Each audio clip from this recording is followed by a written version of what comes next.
그래서 아이들은 사실 교도소가 더 편하다고도 얘기를 해요.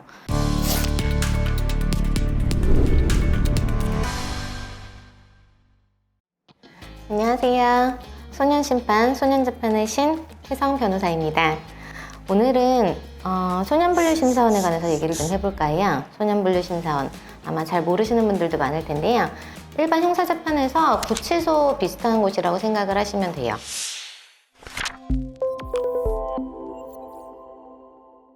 재판에서 결정을 내리기 전에 비행성이 굉장히 심화된 소년재판을 여러 번 받았던 아이들, 처음 재판에 왔더라도 중한 범죄를 저지른 아이들을 이제 심사원에 위탁을 하게 되는데요.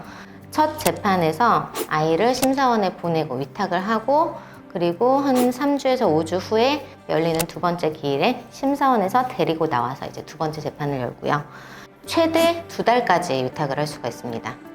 보통은 3주에서 5주 정도의 기간을 두고 위탁을 하게 되고요.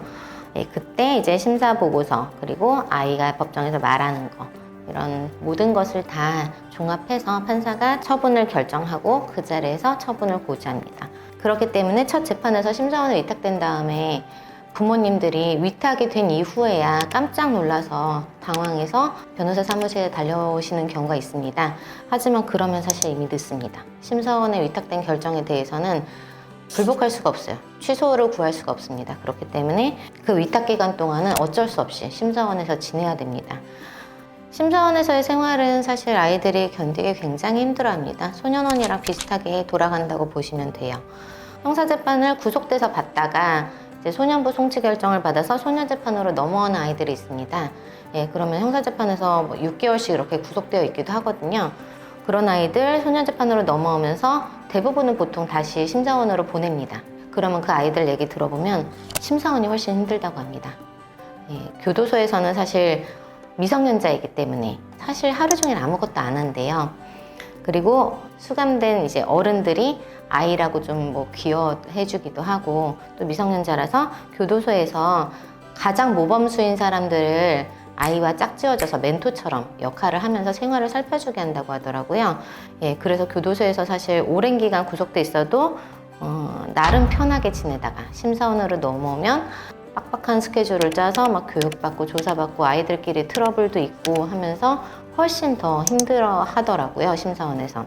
그 심사원에서의 생활하는 것을 보고 나중에 심사관이 분류심사 보고서를 작성해서 판사한테 올리게 되는데요. 그 심사관의 보고서가 그 의견이 굉장히 처분에 결정적인 역할을 하기 때문에 아이들이 또 심사원에서 굉장히 잘 생활해야 됩니다. 처분을 잘 받아야 되니까요. 왜냐하면 판사는 재판에서 잠깐 아이를 본 게 다거든요. 근데 아이를 한 달 이상 지켜본 심사관이 이 아이에 대해서 평가한 것은 판사에게 굉장히 영향을 많이 미칩니다. 이렇게 심사원에 위탁하는 판사들의 어떤 생각이나 마음, 이런 거를 사실 소년재판을 해보지 않으면 사실 이해하기 좀 어렵습니다.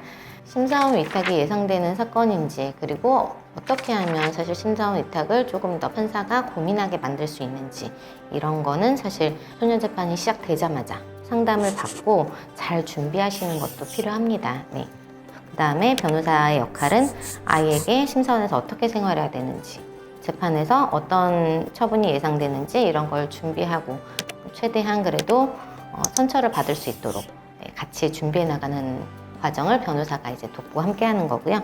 저 같은 경우는 접견을 가서 아이들한테 무조건 네가 여기서 어떻게 지내는지가 제일 중요하다. 내가 아무리 열심히 준비를 해도 네가 어떻게 지내는지, 네가 어떻게 생활하는지가 제일 중요하다.